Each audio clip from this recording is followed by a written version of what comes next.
You will hear a number of different recordings, and you will have to answer questions on what you hear. There will be time for you to read the instructions and questions, and you will have a chance to check your work. All the recordings will be played once only. The test is in 4 sections. At the end of the test, you will be given 10 minutes to transfer your answers to an answer sheet. Now turn to Section 1. Section 1.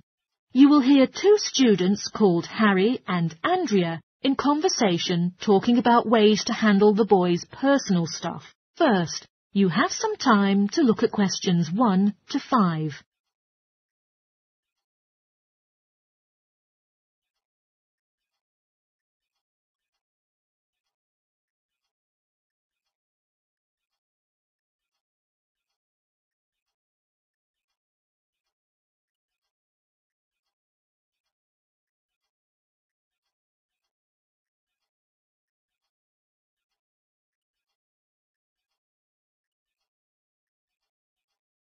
Now listen carefully and answer questions 1 to 5. Hi, Andrea. The exams are over. How are you feeling? It's fantastic that they've eventually ended, isn't it? And every morning, more sleep. What about you? Well, I've also been sleeping a lot recently, but I have many things to handle before I leave for England. Perhaps you can help me with it. I've got too much stuff that I'm unlikely to take back with me, but I have no idea how to deal with it. Well, what kind of stuff is it? And do you prefer selling it or just giving it away? It depends. Basically everything I have. The printer, the fridge, and other cooking stuff that I bought from the former renter. But my sleeping bag may be helpful on some occasions. But the newcomers have already brought what they need, so they won't be interested in what I have. And giving them away will cost me too much. I'm not sure how to sell it. Also, I've got some clothes and books. Why don't you just take those with you? The books weigh a lot, so it will easily surpass the airline's baggage allowance, and that will be another huge expense. And my suitcase can't hold the amount of clothes I have. Unbelievable how much stuff I've got during my time living here. Anyway, those summer clothes I have here in Australia won't be very useful in England. I understand. Well, there is something you can do. First of all, you can put up notices around the campus about the books. You know, in the Student Union building and the Economics department. There are many notice boards.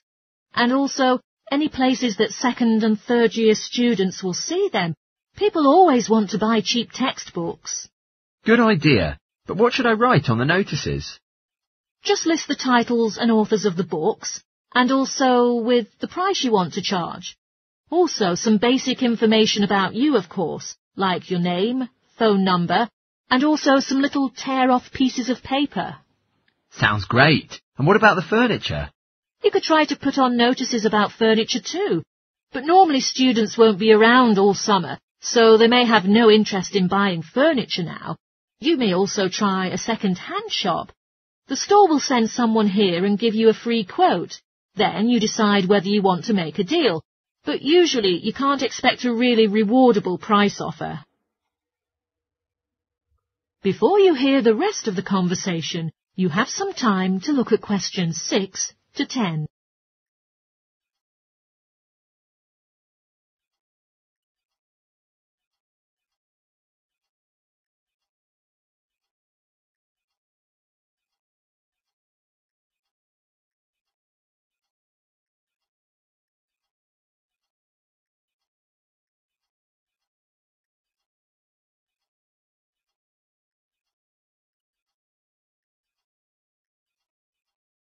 Now listen and answer questions 6 to 10.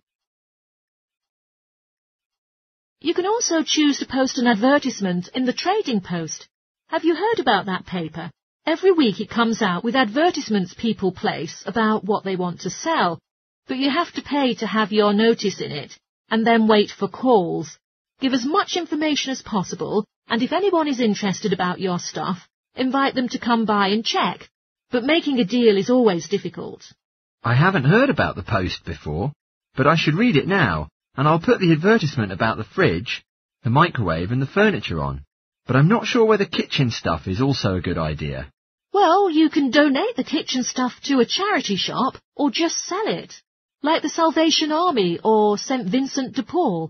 But maybe you can call a second-hand shop and it can give you a quote first. Sure, I'll do that. Wait for the evaluation result and see whether I should sell them or just give them away. But how about my clothes? I still don't know what to do. A charity shop will take them too, so long as the clothes are in good condition.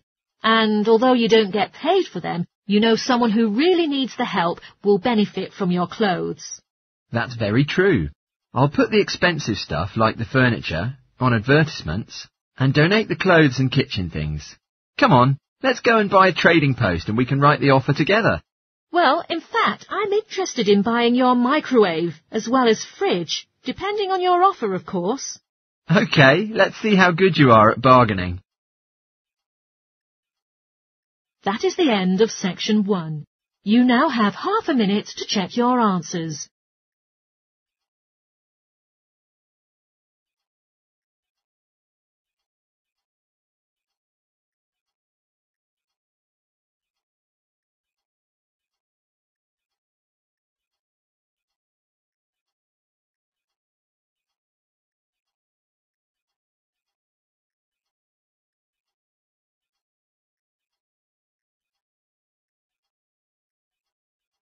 Now turn to section 2.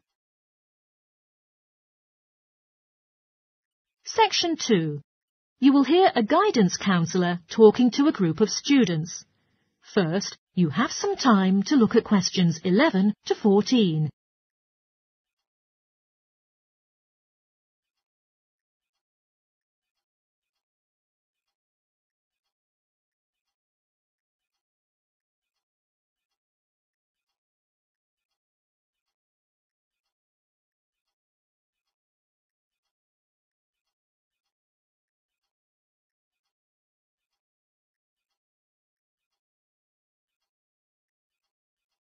Now listen carefully and answer questions 11 to 14. Good morning, boys and girls. I'm Stephen, working as the counselling administrator at the college's counselling administration. Today I would like to talk with you about the counselling team of the school and the services you can be offered. There are now 3 professional counsellors in our team here at St Court. They are Louise Bagshaw, Tony Denby and Naomi Flynn. Each of them holds regular one-on-one sessions with students, but you cannot start counselling with them until you make an appointment with Naomi Flynn first.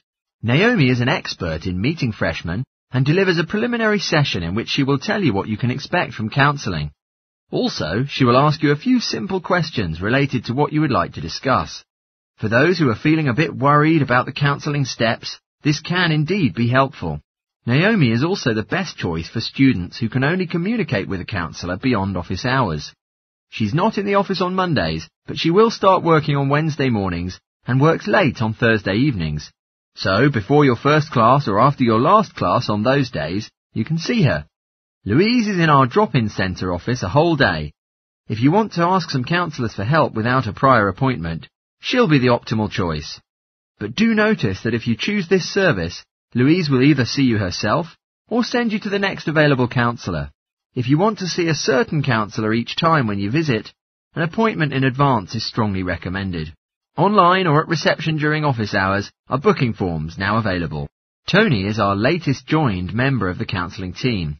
He's the sole male counsellor and has a solid foundation and expertise in stress management and relaxation techniques. Anyone who is trying to handle anxiety is encouraged to see him. A variety of techniques like body awareness, time management, and positive reinforcement will be introduced to you by Tony to help you address this problem.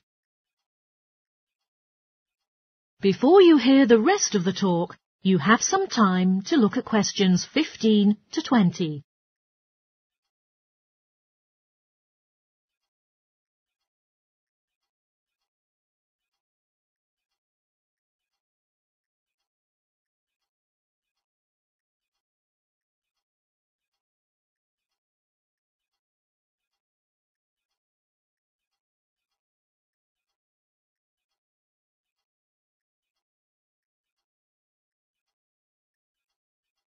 Now listen and answer questions 15 to 20.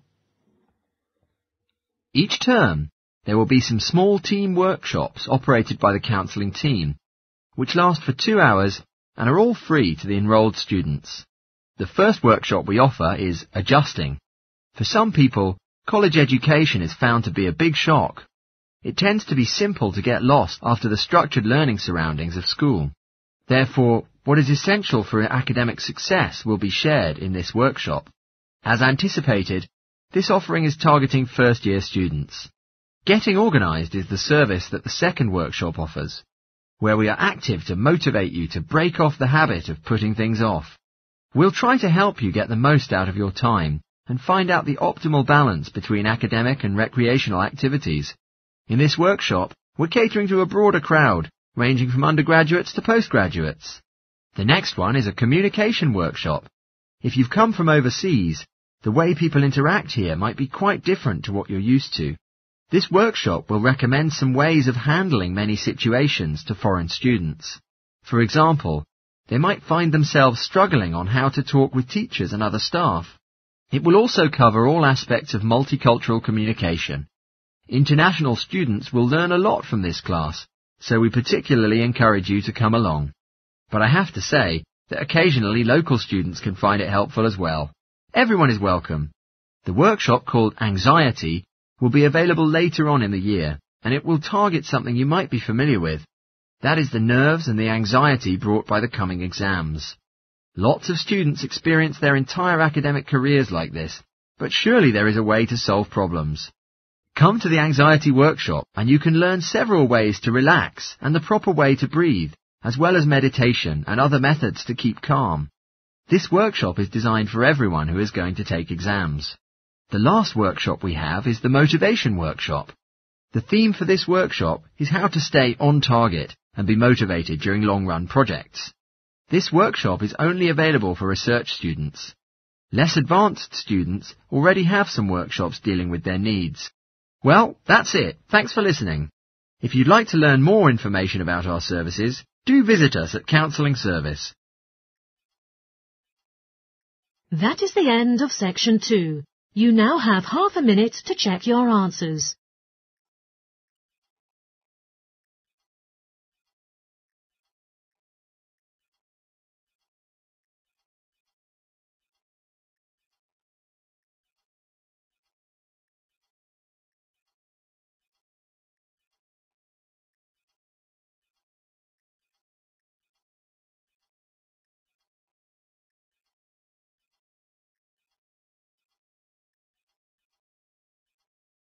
Now turn to section 3. Section 3. You will hear 3 students called Bill, Irene and Jen talking about their experiment preparation they are doing together. First, you have some time to look at questions 21 to 25.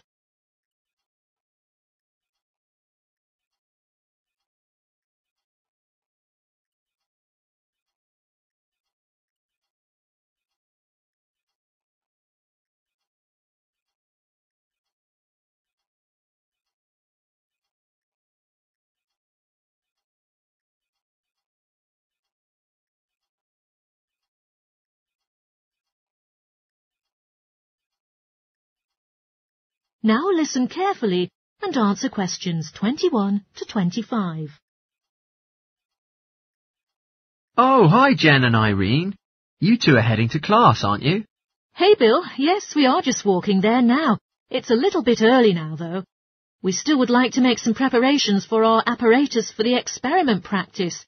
How about walking with us? Come on. Of course, it's really great to catch up.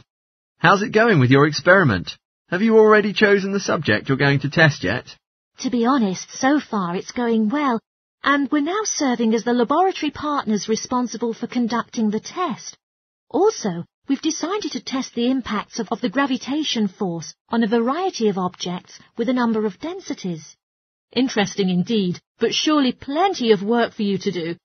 During the last 2 weeks, I've been thinking of and planning the test, and eventually did it yesterday. Goodness, Irene, your hard work really left me with a deep impression. Frankly, I'm into chemistry so much, so for me it's not very much like work. Whenever there is a little free time for me at the weekend, I'd like to spend it in the laboratory on my experiment. which almost feels like a second home to me. What about you, Bill? Which partner are you currently working with? Me and Kim, we were partnered by the tutor. I've never worked with him before, so I was worried at first that he wouldn't do that well in the lab work. But it turns out he's so capable. I've noticed that he's always very well dressed. Yeah, we share the same tastes in clothes. He's very stylish, but that doesn't keep him from getting his hands dirty. He works very hard and makes significant contributions, which I really appreciate. It's great that you and your partner get along with each other well, which I think will bring much more pleasure to your experiments when both of you work well together. What do you think of the other people in our group? Most boys are really good at maths, which is really helpful when it comes to calculations. Irene is also good at maths, so she contributes a lot because she can do all the equations. I am mainly responsible for all the writing parts, since she finds it difficult. Without help between our partners, we'd probably fail. It can't be too true, and I'm so pleased that we've nearly completed it. Only because you finished the data analysis. Come on, Jen, you give me too much credit. I'm so happy that Linda has not been my partner again. In the last experiment, Jen and I were grouped with her, which was really like a nightmare. Yeah, though she always submitted her part of the group work on time, she never took her phone with her, so it was unlikely for anyone to reach her, and vice versa.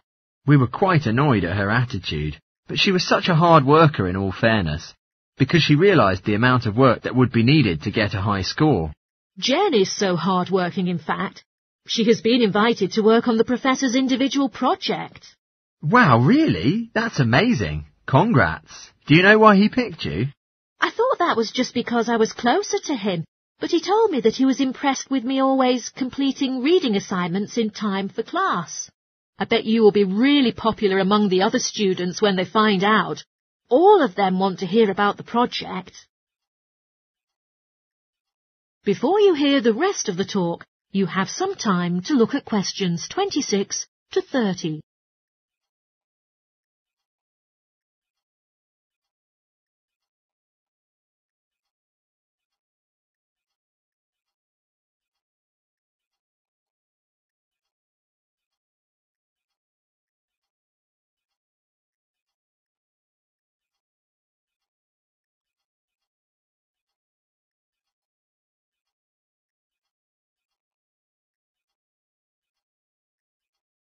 Now listen and answer questions 26 to 30.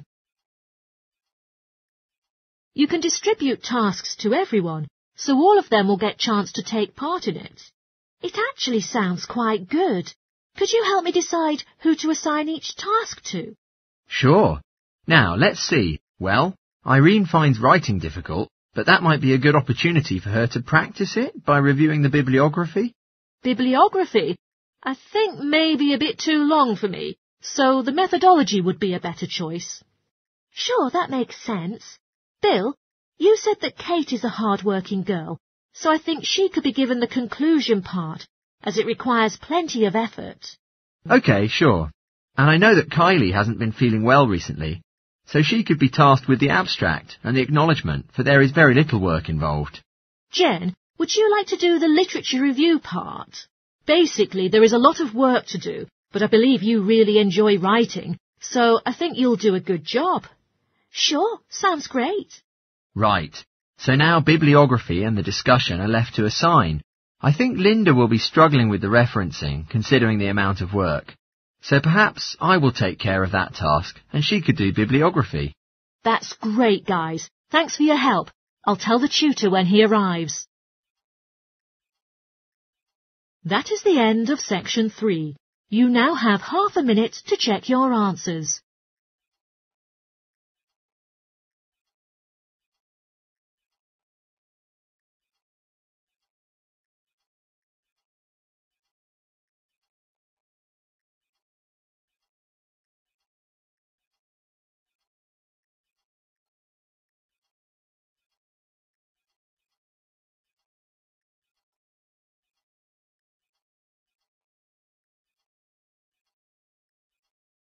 Now turn to section 4. Section 4. You will hear a psychology student delivering a presentation about the research she is currently conducting on expertise in creative writing. First, you have some time to look at questions 31 to 40.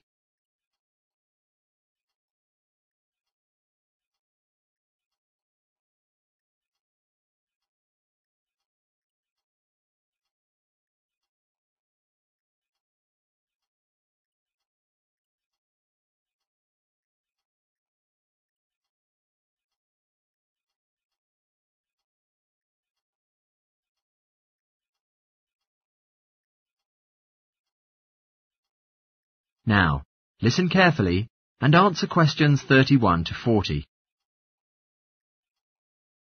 Good morning, everyone. I would like to present the summary of work I've done now on my research project, looking into expertise in creative writing. More importantly, I'm going to share with you the procedure I underwent to collect my interim findings. First, I think you should all know something about my relevant background information.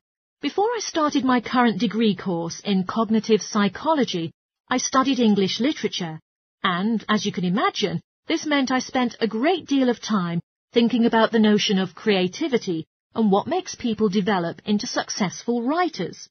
However, the idea for this research project resulted from a very specific course. I became fascinated with the idea of what makes an expert creative writer. When I read a well-known 20th century writer's autobiography, I won't say which one at this stage, because I think that might prejudice your interpretation. Anyway, this got me thinking about the different routes to expertise. Specifically, I wondered why some people become experts at things while others fail to do so, in spite of the fact that they may become equally gifted and work equally hard. I started to read about how other researchers had explored similar questions in other fields. I began to see a pattern that those studies which involved lab research were too controlled for my purpose, and I decided to avoid reading them.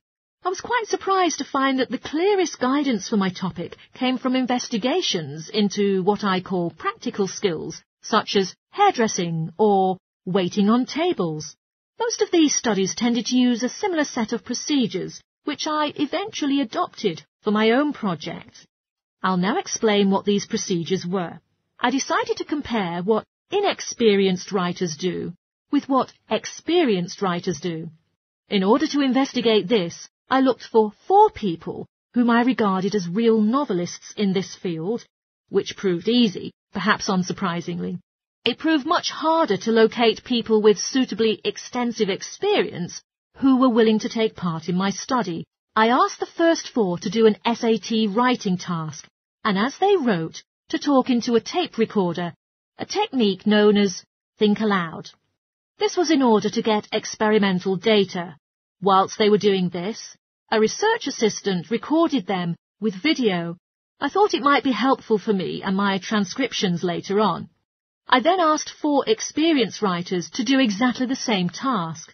After this, I made a comparison between the 2 sets of data, and this helped me to produce a framework for analysis. In particular, I identified 5 major stages which all creative writing seemed to go through when generating the genre text.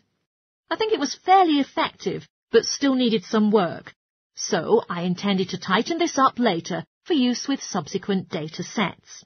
And then I wanted to see whether experienced writers were actually producing the better pieces of writing. So I asked an editor, an expert in reviewing creative writing, to decide which were the best pieces of evaluations. I was then able to work out which sequence of the 5 stages seemed to lead to the best writing. Now, my findings are by no means conclusive at this point. I still have a long way to go, but if any of you have any questions, I'd be happy to answer them. That is the end of section 4. You now have half a minute to check your answers.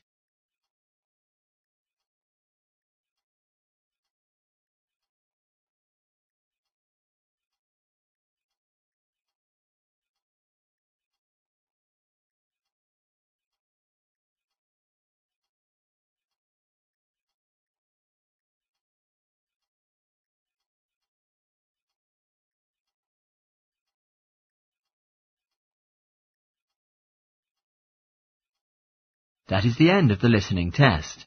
In the IELTS test, you will now have 10 minutes to transfer your answers to the answer sheet.